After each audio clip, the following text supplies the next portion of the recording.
ये इतनी बड़ी इस कैटेगरी की गाड़ी और अभी तक इसमें कोई पार्किंग सेंसर नहीं है, ना फ्रंट ना बैक।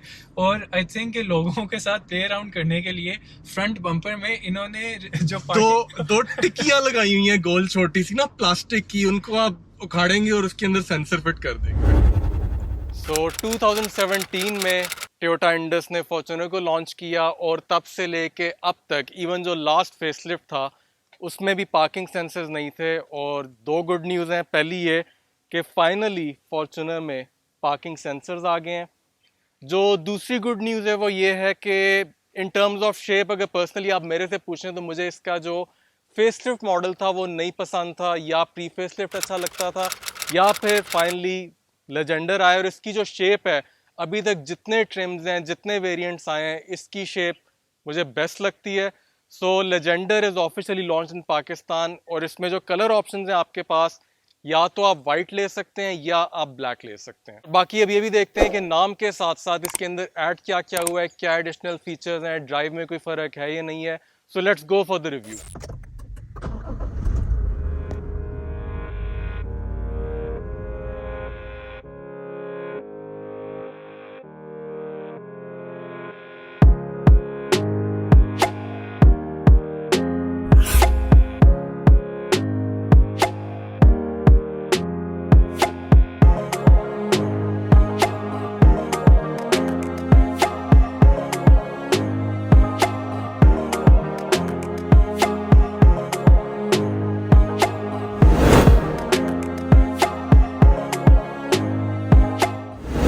मेरा ख्याल है सबसे पहले इस गाड़ी की प्राइस की बात करते हैं, क्योंकि पाकिस्तान की सबसे महंगी असेंबल्ड गाड़ी है।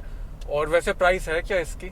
इसकी प्राइस भी एक खैर बहुत ज़्यादा इंक्रीज़ हुई है पिछले कुछ महीनों में। तो इसकी जी जो लास्ट प्राइस थी वो 1,22,00,000 थी तकरीबन एक्स फैक्ट्री, और उसके ऊपर ऑब्वियसली रजिस्ट्रेशन वगैरह जो है वो एक्स्ट्रा है। और ये लास्ट प्राइस मैंने इस वजह से कहा क्योंकि पिछले तकरीबन 2 महीने से इसकी बुकिंग अब बंद है, just like all other Toyota के जो वेरिएंट्स हैं। और अगर आप इंडस टोयोटा की वेबसाइट पे भी जाके देखेंगे तो उसमें भी अब आपको किसी गाड़ी की प्राइस नज़र नहीं आएगी।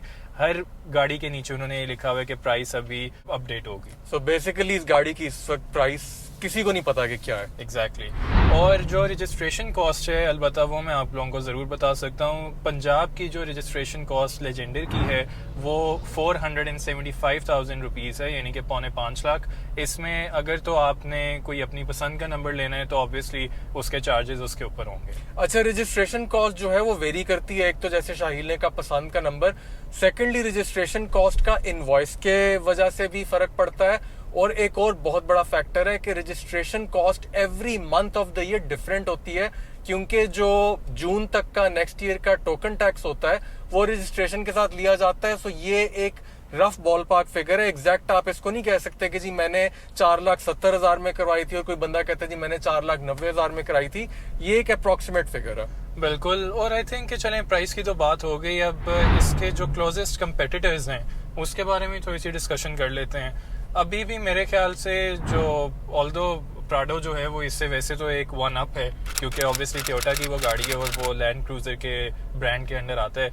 लेकिन पाकिस्तान में इसका जो क्लोजेस्ट कंपेटिटर है, जो मैंने अपने आसपास लोगों से भी देखा है, वो या तो न्यू फॉर्च्यूनर को कंसिडर करते हैं या तो वो यूज प्राडो को कंसिडर करते हैं। और उसमें जो सबसे बड़े वेरिएबल्स हैं वो 2-3 होते हैं जो आई थिंक अली बेहतर तरीके से एक्सप्लेन कर सकते हैं। वो बिल्कुल बेहतर तरीके से इसलिए एक्सप्लेन कर सकता हूँ मैं, बिकॉज मैंने जो सबसे बड़ा एक वेरिएबल फैक्टर है उसकी वजह से 3.5 साल मैंने इसका प्री फेसलिफ्ट वेरिएंट रखा हुआ था, एंड उस एक फैक्टर की वजह से मैंने वो बेचा है। इस गाड़ी के अंदर जो कंफर्ट लेवल है, it's I think safe to say कि पाकिस्तान की सबसे महंगी गाड़ी है ये, और कंफर्ट वाइज सबसे एटलीस्ट मेरी नजरों में बुरी गाड़ी है ये।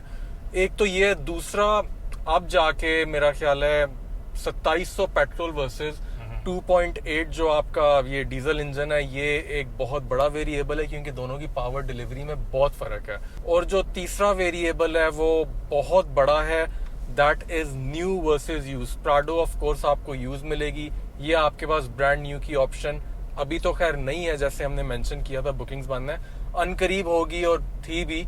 So brand new versus use का फर्क है। मेरे ख्याल से ये जो 3 वेरिएबल्स हैं इनमें से 2 तो लेजेंडर की फेवर में आ जाते हैं, एक जो नहीं जाता वो कंफर्ट है। अब अगेन अगर आप पावर को कंपेयर करेंगे बहुत डिफरेंस है, और with the face lift Toyota ने इसमें जो 50 न्यूटन मीटर्स का बूस्ट दिया है टॉर्क में, वो आपको वाकई फील होता है। और आई एम श्योर कि आपने जो 0 to 100 है इस वीडियो के शुरू में वो देखा होगा। और अगर आप कंपेयर करेंगे with the pre face lift Fortuner again with 1 GD engine, तो उससे ये रिलेटिवली क्विक है। और जो दूसरा फैक्टर है वो ऑब्वियसली एक पीस ऑफ माइंड का होता है कि नई गाड़ी नहीं होती है। लेजेंडर आपको 0 मीटर मिलेगी, जबकि जो प्राडो है वो अगर आप करंट मार्केट सिचुएशन को देखेंगे तो जो TXL वेरिएंट है which has relatively more features, वो आपको तकरीबन 10 साल पुरानी गाड़ी विद लेस इंजन पावर लेकिन मोर कंफर्ट, वो आपको इस प्राइस रेंज में मिलती है। तो अगेन ये जो 3 मेन वेरिएबल्स हैं वो हमने आप लोगों के साथ शेयर कर दिए हैं। मुझे पता है कि बहुत से लोग कमेंट करेंगे कि यार ये तो कोई कंपैरिजन ही नहीं बनता, प्राडो एक अलग लीग है। बिल्कुल है, लेकिन इस टाइम पे जो क्लोजेस्ट कंपेटिटर है इस प्राइस रेंज में वो यही बनता है। अच्छा, कंपेटिटर्स की तो बात होगी, और moving forward in this review हम लोग इस गाड़ी को ऑब्वियसली जज करेंगे बेस्ड ऑन दी 3 वेरिएबल्स जो हमने अभी डिस्कस किए हैं। मुझे पर्सनली इस गाड़ी का लेजेंडर का जो कंफर्ट लेवल है वो बेहतर लग रहा है, लेकिन I think Ali is still not convinced. हाँ, ऑब्वियसली इतना भी अच्छा नहीं है, लेकिन अगर पुरानी फॉर्च्यूनर के साथ मुकाबला किया जाए तो रिलेटिवली कुछ हद तक इसकी सीट्स कंफर्टेबल हैं। वो वक्त के साथ पता लगेगा, जब इसका लेदर थोड़ा सा हार्ड होगा ना, फिर पता लगेगा कितनी कंफर्टेबल है। सिग्मा भी आप देखो, इवन जो फेसलिफ्ट आया था वो भी शुरू में जिन लोगों ने लिया कहते थे जी बेहतर है, पिछले मॉडल से ज्यादा कंफर्ट है। अच्छा, उसमें एक बहुत बड़ा रीजन ये होता है कि हर ओनर के लिए जो ब्रांड न्यू गाड़ी आप लेते हो, शुरू के 3-4 महीने वैसे ही एक हनीमून पीरियड चल रहा होता है, उसमें सब कुछ अच्छा ही लग रहा होता है। अब मैं बात करना चाहूंगा लेजेंडर में अभी भी बहुत सी ऐसी चीजें हैं जो कि टोयोटा ने बेहतर नहीं की हैं, स्पेशली अगर आप कंपेयर करेंगे विद दी सिग्मा 4 फॉर्च्यूनर या इवन जो पुराना 2018 की भी सिग्मा 4 थी उसके मुकाबले में। अब पहली चीज तो जी ये कि इसका जो हॉर्न है वो भी बिल्कुल एक बेसिक सा हॉर्न है। मेरे ख्याल से इस प्राइस और इस लीग की गाड़ी का कम से कम हॉर्न थोड़ा सा बेहतर होना चाहिए था। उसी के साथ अगर एक और चीज़ भी देखी जाए वो ये कि इस गाड़ी का स्टीयरिंग जो है वो जस्ट लाइक दिस सिग्नेचर, ये टोयोटा को पता नहीं क्या इशू है कि इनकी जब भी आप 0 मीटर गाड़ी लेते हैं तो इसका स्टीयरिंग थोड़ा सा टिल्ट होता है टुवर्ड्स द लेफ्ट साइड। तो अगेन ये शायद ऑनर ने भी अभी तक इसे सही नहीं करवाया। अच्छा, फिर एक और चीज़ जो बहुत इसमें डिसअपॉइंटिंग है वो ये कि ऑल्दो ये फाइनली इन्होंने auto dimming rear view mirror तो दे दी है, लेकिन अभी भी इसमें रेन सेंसिंग वाइपर्स नहीं है। अभी बाहर बारिश हो रही थी कुछ देर पहले और आई हैव जस्ट रियलाइज कि मुझे मैनुअली यहाँ से वाइपर्स को कंट्रोल करना पड़ता है। तो ये भी चीज़ अभी तक लेजेंडर में या फॉर्च्यूनर के किसी भी वेरिएंट में मुतारिफ नहीं करवाई गई। मेरे ख्याल से वो चीज़ें जो कि होनी चाहिए थी। अगर इसके अलावा कोई चीज़ आपको लगता है कि मिसिंग है तो do let us know in the comments. हाँ, अभी भी बहुत से लोगों ने हमसे इंस्टाग्राम पे भी पूछा था कि जो लेजेंडर है इसमें फ़ीचर्स कितने ज़्यादा हैं, तो वो मैं आपको बता देता हूँ। उसमें सबसे पहले आपके पास ये एम्बियंट लाइटिंग है जो मोनोटोन है बाय द वे, सिर्फ वाइट कलर में, और इसकी जो लुक है रात को वो काफ़ी बेहतर हो जाती है। उसके अलावा जो एक और डिफरेंस है, ऑब्वियसली जो इंटीरियर कलर स्कीम है वो इसमें मुख्तलिफ है, और वो मुख्तलिफ इस वजह से भी है कि इसको थोड़ा सा इन्होंने अपस्पेक रखा है। इसमें परफोरेटेड लेदर सीट्स आती हैं, ना ही ये हीटेड है ना ही कूल्ड है, लेकिन स्टिल जो कंफर्ट लेवल है वो बहुत बेहतर है। फिर इसके स्टीयरिंग पे जो आपको लेदर दी जाती है ये भी बहुत बेहतर है। जैसे ही आप स्टीयरिंग को पकड़ते हैं आपको यही फील आती है कि आप एक किसी प्रीमियम गाड़ी में बैठे हुए हैं। सो व्यूअर्स, अब मैं जो इसकी सिग्मा 4 वेरिएंट है फॉर्च्यूनर का उसमें हूँ, and this is the 2021 facelift model. तो एक डायरेक्ट कंपैरिजन भी हम कर लेते हैं लेजेंडर के साथ कि क्या क्या डिफरेंसेस हैं इन टर्म्स ऑफ कंफर्ट। तो let's go for a drive. अच्छा, सबसे पहले जो सिमिलैरिटीज़ हैं मैं उनकी बात कर लेता हूँ। जो ड्राइव ट्रेन है इंक्लूडिंग इंजन, ट्रांसमिशन, उसमें तो कोई डिफरेंस नहीं है। कंफर्ट इस गाड़ी का थोड़ा सा कम है क्योंकि इसकी सीट्स अभी भी मुझे हार्ड महसूस हो रही हैं as compared to the Legender. एक छोटा सा इसमें डिफरेंस ये है कि इस गाड़ी की जो इंडिकेटर्स हैं, जो टर्न सिग्नल्स हैं, एक तरह से सॉलिड लाइट में रहते हैं, जबकि जो लेजेंडर है उसमें सिक्वेंशियल इंडिकेटर्स दिए गए हैं। और कॉस्मेटिकली तो ऑब्वियसली एक्सटीरियर में डिफरेंसेस हैं, वो आपने शुरू में भी इस रिव्यू के देख लिए होंगे कि आपका front bumper lights, rear bumper भी चेंज है, और जो इसके अलॉय व्हील्स हैं उनमें भी डिफरेंस है। साइज़ बिल्कुल एक ही है, टायर भी एक ही यूज़ किया जा रहा है डनलॉप का, लेकिन जो रिम का डिज़ाइन है वो मुख्तलिफ है। ये 18 इंच के इसमें अलॉय व्हील्स होते हैं और जो इसका साइज़ है वो भी आपको स्क्रीन पे नज़र आ रहा होगा। तो व्यूअर्स, अब आई थिंक हम लोग गाड़ी की मेंटेनेंस के बारे में भी बात करते हैं। Since it's a Toyota, reliable तो है ही गाड़ी, उसके अलावा इसकी मेंटेनेंस भी बड़ी इकोनॉमिकल है अगर इस लीग की गाड़ियों के साथ आप कंपेयर करेंगे। ऑयल चेंज से स्टार्ट करते हैं। इसमें ऑयल जो है वो 7.5 लीटर डलता है, यानी कि तकरीबन आपके 2-4 लीटर वाले कैन इसमें कंज्यूम होते हैं। और जो ऑयल फिल्टर है वो भी एवरी 5000 आप चेंज करवाएं, लेकिन it's recommended since it's a diesel engine कि आप इसको 3500 से 5000 के दरमियान में चेंज करवा लें। फिर इसमें सिंस डीजल इंजन है, कोई स्पार्क प्लग्स भी नहीं होते हैं गाड़ी में, तो उस तरह की भी कोई टेंशन नहीं है कि आपको सर्टेन टाइम के बाद इसके प्लग्स चेंज करवाने हैं। हाँ, इसका जो फ्यूल फिल्टर है वो टोयोटा रिकमेंड करता है कि आप एवरी 15 to 20,000 किलोमीटर्स चेंज करवा लें। उससे ये होगा कि सिंस हमारे यहाँ पे डीजल की क्वालिटी इतनी अच्छी नहीं है, तो अगर आप गाड़ी को विदाउट एनी प्रॉब्लम रन करना चाहते हैं for a longer period of time, every 15-20,000 kilometres इसका फ्यूल फिल्टर आप जरूर चेंज करवाएं। जब मैंने अपनी फॉर्च्यूनर की 1000 इंस्पेक्शन करवानी थी तो ऑफ कोर्स मैंने जब डिलीवरी ली उसके बाद मैंने कुछ अर्सा गाड़ी चलाई, तो ट्रस्ट मी मेरी गाड़ी का स्टीयरिंग जो था वो बहुत ज्यादा टेढ़ा था। यानी गाड़ी सीधी जा रही होती थी और स्टीयरिंग जो था वो ठीक ठाक एंगल के ऊपर था। ये इसमें भी मसला है, मैंने वो वैसे बताया भी है इससे पहले रिव्यू में। अच्छा, और ये जो चीज है दिस वाज नॉट जस्ट मी, आपने भी अभी बताया मसला इसमें भी था। मैंने और ओनर से भी बात की और ऑलमोस्ट उसमें से आई थिंक 70% को ये प्रॉब्लम था। द इंटरेस्टिंग थिंग इज कि मैं जब 1000 इंस्पेक्शन पे गया, मैंने यही सोचा कि जब जाऊंगा मैं इनको बताऊंगा कि गाड़ी का स्टीयरिंग टेढ़ा, इसको सीधा कर दें। यूड बी सरप्राइज्ड कि उन्होंने मुझे जवाब ये दिया कि जी ये गाड़ी की हमें अलाइनमेंट करनी पड़ेगी और अलाइनमेंट जो होती है वो कस्टमर की कॉस्ट पे होती है। मुझे ऑनेस्टली गुस्सा चढ़ा उस वक्त और मैंने वहां पे थोड़ा सा जरा बहस की और गुस्से का इजहार किया कि यार आपने मुझे इतनी महंगी एक ब्रांड न्यू गाड़ी दी है और ये एज ए कस्टमर मेरा फॉल्ट है कि उसका स्टीयरिंग ही टेढ़ा है।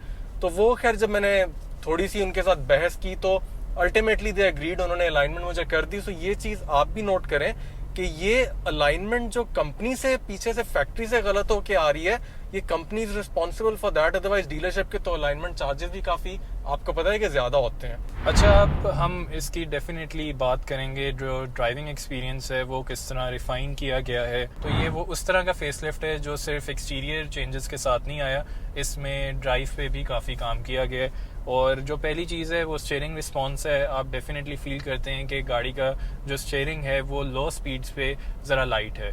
हाँ, जैसे ही आपकी स्पीड 60 एंड अबव जाते हैं तो ऑब्वियसली वो वापस थोड़ा सा आपको हार्ड फील होता है, लेकिन I think that's fine. Road के साथ कनेक्टिविटी आपकी बेहतर हो जाती है। और इसकी रीज़न यही है कि इस गाड़ी में वेरिएबल फ्लो स्टीयरिंग है, जो बना ही इस वजह से हुआ है कि लो स्पीड्स पे वो लाइट रहे और हाई स्पीड्स पे वो थोड़ा सा हार्ड हो जाए।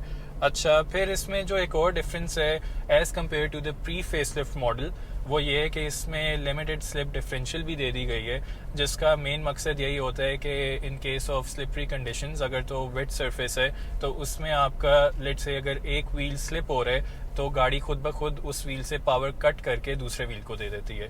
तो ये चीज़ इससे पहले जो प्री फेसलिफ्ट फॉर्च्यूनर था उसमें नहीं थी, लेकिन ये चीज़ जो फेसलिफ्ट फॉर्च्यूनर है उसमें ये मुतारिफ करवा दी गई थी। जो एक और डिफरेंस है वो इंजन की साउंड में भी है। अगेन इस पूरी गाड़ी का एक थीम ही है कि गाड़ी रिफाइंड है। अगर आप पुराने इसके वेरिएंट के साथ मुकाबला करेंगे तो इंजन की साउंड आई थिंक इसकी इंसुलेशन थोड़ी सी बेहतर की गई है, अंदर कैबिन में इसकी नॉइज़ कम आ रही है इंजन की। और दूसरा ये कि जो आप वाइब्रेशन है वो भी बहुत कम हुई है। जब आप इसको स्पेशली खड्डों से या रफ पैच से गुजारते हैं तो गाड़ी की वाइब्रेशन आपको स्टीयरिंग में बहुत कम महसूस होती है। तो एज ए सेड अर्लियर कि मेरे ख्याल से ड्राइव में एक सिग्निफिकेंट इम्प्रूवमेंट आई है। जी, तो अब पीओवी का टाइम है और इसका जो की फॉब है वो सिग्मा से डिफरेंट है। इसके जो बटन्स हैं वो सिल्वर हैं ग्लॉस फिनिश के अंदर, मेरा सिग्मा का की फॉब जो था वो स्लाइटली डिफरेंट था। 2-3 चीज़ें एज ए ड्राइवर इसमें अच्छी लगी हैं।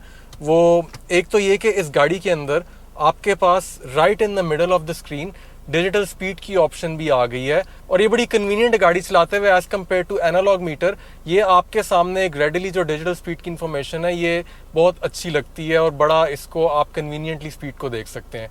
सेकेंडली, इसके अंदर जो पार्किंग सेंसर्स हैं उसको इन्होंने स्क्रीन के अंदर भी इंटीग्रेट किया है और जैसे कोई ऑब्स्टिकल करीब आती है तो इसके ऊपर आपको उसकी इन्फॉर्मेशन भी मिलती है। अदर देन दैट, अगर आप इसका स्टीयरिंग टर्न करें तो आपको टायर्स भी मूव होते हुए स्क्रीन के ऊपर नजर आते हैं। ये अब शाहील इज देयर, और ये देखें कि शाहील करीब आता है तो इसकी इंडिकेशन वहां पे आती है इस स्क्रीन के अंदर। तो अब ड्राइव पे चलते हैं। इस गाड़ी के अंदर वायर्ड एप्पल कारप्ले की ऑप्शन भी है मल्टीमीडिया यूनिट के अंदर। आप अपना फ़ोन कनेक्ट कर लें इसके साथ तो वो भी बड़ा कन्वीनियंट हो जाता है, बजाय इसके कि आप ब्लूटूथ कनेक्ट करके आप कोई फ़ोन से ही डायरेक्टली उसको कंट्रोल करें। So you can do all that from here. तो अब बात कर लेते हैं गाड़ी की विजिबिलिटी की। Of course pre face lift में, उसके बाद फेस लिफ्ट में, इसमें विजिबिलिटी में कोई डिफरेंस नहीं है। विजिबिलिटी इस गाड़ी की हमें पहले दिन से पसंद थी, फ्रंट विजिबिलिटी भी अच्छी थी इस गाड़ी के। इवन ये जो पिलर्स हैं इनका भी एंगल इस तरह का है कि इनकी वजह से कोई बहुत ज्यादा डिस्टर्बेंस या ब्लाइंड स्पॉट नहीं आ रहा। गाड़ी का व्यू बड़ा अच्छा है, क्लियर है, जो कि 4x4 के लिए बड़ी जरूरी चीज है। वैसे आपको ऑफ रोडिंग करनी है, ये 4x4 आपको यूज करना है, ऐसी टेरेन्स पे आप हैं तो विजिबिलिटी गाड़ी की ऑल वे अराउंड अच्छी होनी चाहिए। बैक व्यू मिरर का जो व्यू है वो भी बहुत अच्छा है, बैक व्यू मिरर का साइज भी बड़ा अच्छा है जो साइड्स वाले हैं। उसके अलावा जो ये रेयर व्यू मिरर है ये ऑटो डिमिंग हो गया फाइनली, और जो पीछे का व्यू है वो इतना बुरा नहीं है। वैसे इसकी रेयर विजिबिलिटी है वो ठीक है, मुनासिब है। और टर्निंग रेडियस खैर गाड़ी का बिल्कुल एग्जैक्टली वही लग रहा है मुझे जो कि प्री फेसलिफ्ट मॉडल का भी था, उसके बाद फेसलिफ्ट का भी था, इसका भी एग्जैक्टली वही है। और रही बात ग्राउंड क्लियरेंस की तो मेरा ख्याल है वो तो चीज़ मेंशन करने की ज़रूरत ही नहीं है, बिकॉज इसकी ग्राउंड क्लियरेंस इतनी ज़्यादा है कि आपको 4x4 और ऑफ रोडिंग और इन कामों के लिए भी ग्राउंड क्लियरेंस इसकी जोन सी मुनासिब है।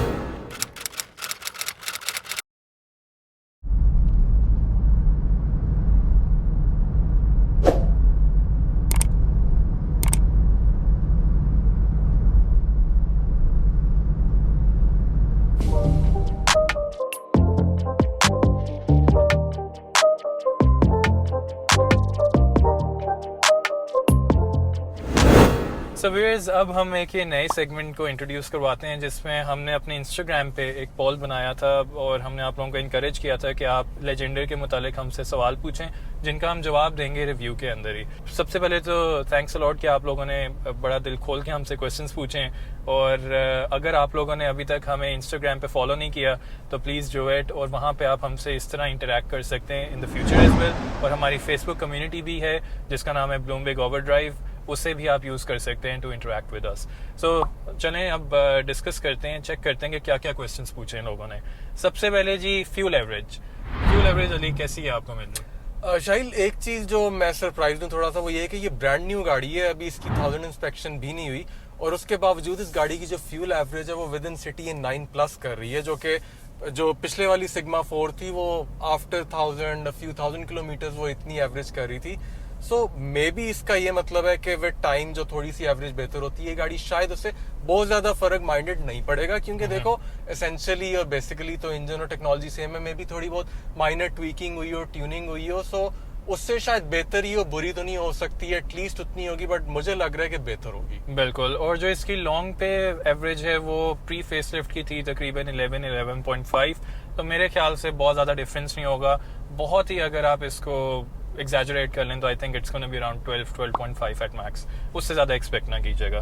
फिर एक और सवाल है जी ऑफ रोड कैपेबिलिटी। देखें ये बड़ा अच्छा क्वेश्चन है और आई थिंक हमें इसको डिटेल में डिस्कस करना चाहिए। इसमें आपके पास सबसे पहले तो आपको इसकी जो ड्राइव ट्रेन है उसके बारे में बता देते हैं। ये पार्ट टाइम 4x4 है, विच मीन्स कि ये यूजुअली आप इसको शहर के अंदर 2 व्हील ड्राइव मोड में चलाते हैं, जो इसे इसेंशली एक रेयर व्हील ड्राइव गाड़ी बना देती है। तो अभी भी हम इसको H2 में ही चला रहे हैं, और इसका मतलब यही होता है कि आपकी फ्यूल एवरेज भी बेहतर होती है क्योंकि सिर्फ 2 पहियों की जान लग रही है, और ओवरऑल गाड़ी का जो रिस्पॉन्स है वो भी उस हिसाब से थोड़ा सा बेहतर ही रहता है। फिर अगर तो आप लेट से थोड़ी सी रफ पैच पे गाड़ी चलाते हैं, आप इसको डाल सकते हैं H4 में।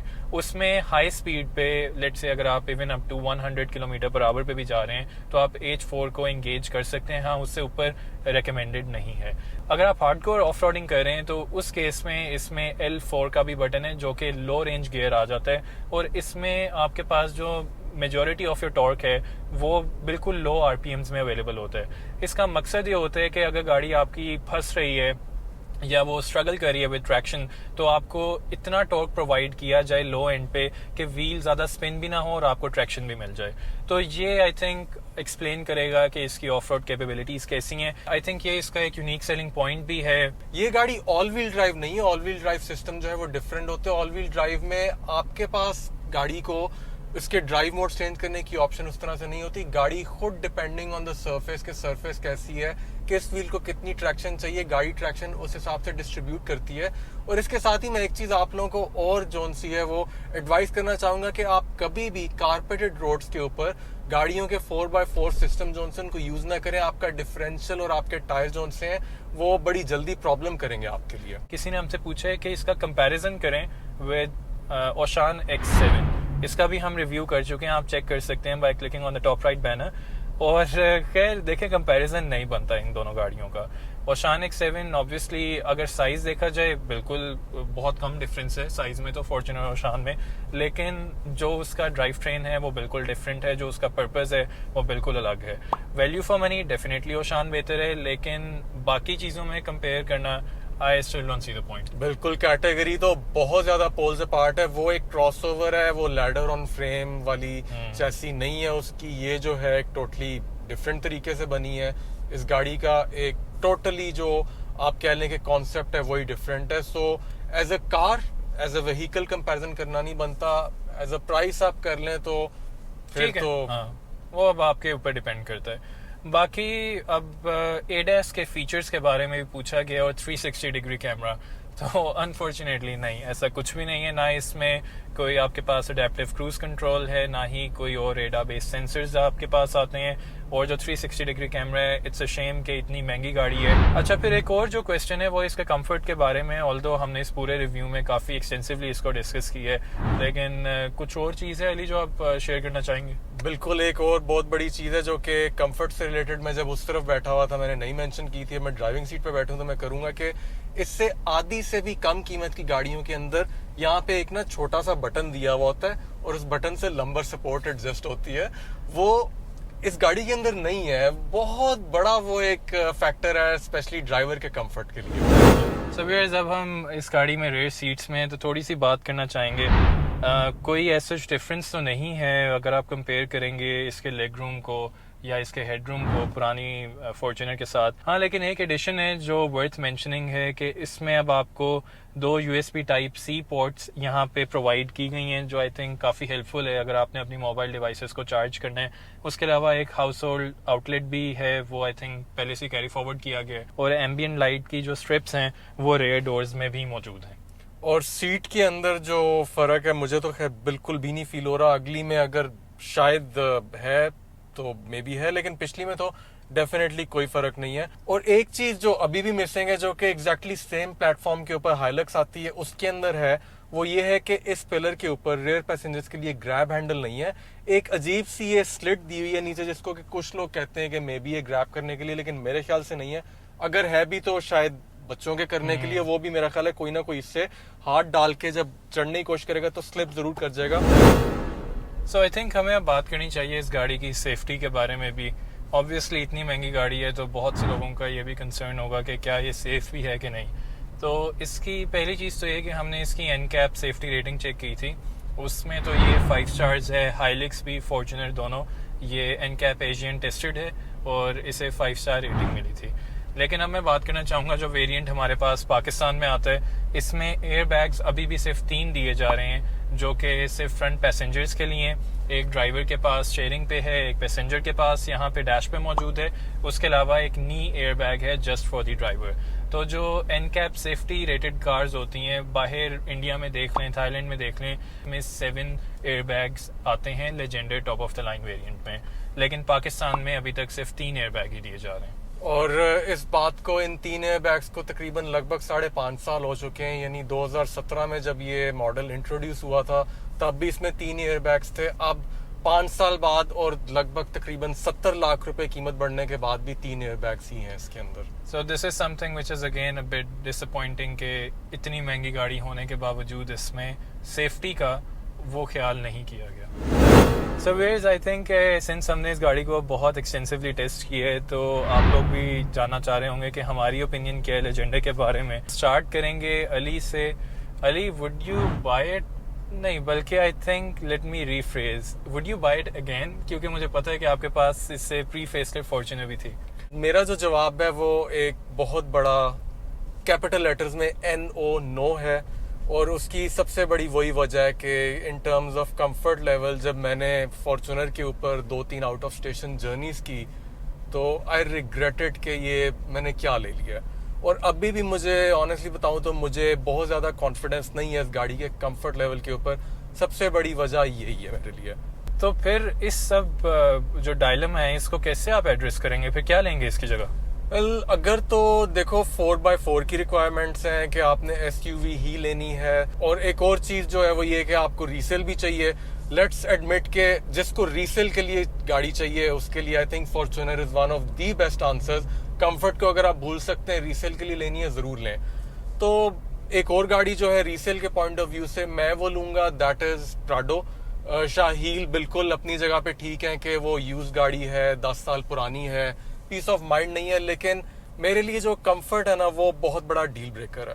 और जिन लोगों को सिर्फ 7 सीट्स की रिक्वायरमेंट है, एक अच्छी डिसेंट 7 सीटर चाहिए, कंफर्ट भी चाहिए, तो उसमें मैं एक गाड़ी ऐसी रिकमेंड करूंगा जो कि इसके डायरेक्टली कंपटीशन में बिल्कुल नहीं आती, लेकिन एक बहुत अच्छी 7 सीटर ऑप्शन है मेरी नजरों में, which I actually want to buy, that is Kia Sorento. ठीक है, उस गाड़ी की रीसेल नहीं बनी, लोग उसकी शेप को कहते हैं कि वैन टाइप शेप है, बहुत अच्छी नहीं, मॉडर्न नहीं है, लेकिन अपने प्राइस पॉइंट और पर्पस के हिसाब से वो गाड़ी बहुत अच्छी है। सो मेरी तो ये पिक है। Fortuner by any means personally मेरे लिए नहीं है। सही। देखें, जो 3 हमने वेरिएबल्स का पहले जिक्र किया था, मैं अभी भी उन्हीं को ही अंडर कंसिडरेशन रखूंगा। ठीक है, कंफर्ट इतना अच्छा नहीं है, लेकिन मुझे personally having driven the pre facelift sigma 4 और अब इसको भी चलाए, तो मुझे तो इसमें इम्प्रूवमेंट नज़र आई है। दूसरी चीज़, जो गाड़ी का एक 0 मीटर होने का फ़ायदा है, वो तो बिल्कुल आप नहीं उसे निगलेक्ट कर सकते, कि बिल्कुल आपको पीस ऑफ माइंड रहेगा। और तीसरी चीज़, जो प्राडो है इस प्राइस रेंज में, एज ए सेड अर्लियर, कि वो साफ प्राडो इस टाइम पे ढूंढना बहुत बहुत मुश्किल काम है। बहुत रेयर गाड़ियाँ हैं जो अब आपको वेरीफाइबल ऑप्शन शीट के साथ पाकिस्तान में साफ गाड़ी चली हो 10 साल पुरानी, वो मिलना ऑलमोस्ट इम्पॉसिबल हो चुका है। ऑप्शन शीट वाली तो मेरा ख्याल है 10 साल पुरानी गाड़ी में पॉसिबिलिटी बनती नहीं है। बिल्कुल। और ऑब्वियसली मेरे ख्याल से अगर मेरे पास ये बजट हो तो definitely I think Legender is a better option.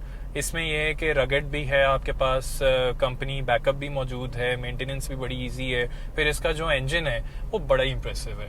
आप जैसे ही पाँव देते हैं ना, आपको फील होता है कि गाड़ी मेरा जान है। ये चीज़ एक ऐसी है जो वो 2TR, इवन जो फॉर्च्यूनर भी थी पेट्रोल, और जो प्राडो जो 2TR पाकिस्तान आती है, उनमें वो चीज़ मिसिंग थी। ट्रेड ऑफ है कंफर्ट का, लेकिन इट्स स्टिल वर्थ इट। तो बाकी कीमत तो भाई सारी गाड़ियों की बहुत ज़्यादा है। हमने सिविक RS का भी रिव्यू किया था, वो भी आप चेक कर सकते हैं by clicking on the top right banner. और उसके अलावा भी जितनी भी आप रिसेंट गाड़ियाँ हम 0 मीटर देख रहे हैं, वो तकरीबन सारी ओवर प्राइस हैं। कुछ चाइनीज़ गाड़ियाँ हैं जो बहुत अच्छी इस टाइम पे वैल्यू फॉर मनी बन रही हैं, लेकिन अगर तो ओवरऑल हमारी मार्केट का एक ट्रेंड देखा जाए तो I think every car is expensive, और वैल्यू फॉर मनी तो कोई भी नहीं है। मेरा ख्याल है इस कंक्लूजन के अंदर हम दोनों की जो ओपिनियन थी वो डिफरेंट थी, तो हम दोनों की जो ओपिनियन है वो कंक्लूजन ये बनता है कि आपको गेज करना है बाय योरसेल्फ कि आपको क्या चीज ऐसी है जिसको आप गिव अप कर सकते हैं, comfort, the brand new factor या पावर वाला फैक्टर। सो ये डिसीजन आपके अपने ऊपर है। जैसे हमारी ओपिनियन डिफर करती है, आपकी भी अपनी प्रेफरेंसेस होंगी, सो आप उनका फैसला खुद करें। सो व्यूअर्स, ये तो था हमारा टोयोटा फॉर्च्यूनर लेजेंडर का डिटेल रिव्यू। उम्मीद है कि आपको ये पसंद आया होगा। अपनी ओपिनियन हमसे ज़रूर शेयर करें in the comments below, and will see you in the next video. Till then, अल्लाह हाफिज़। अल्लाह हाफिज़।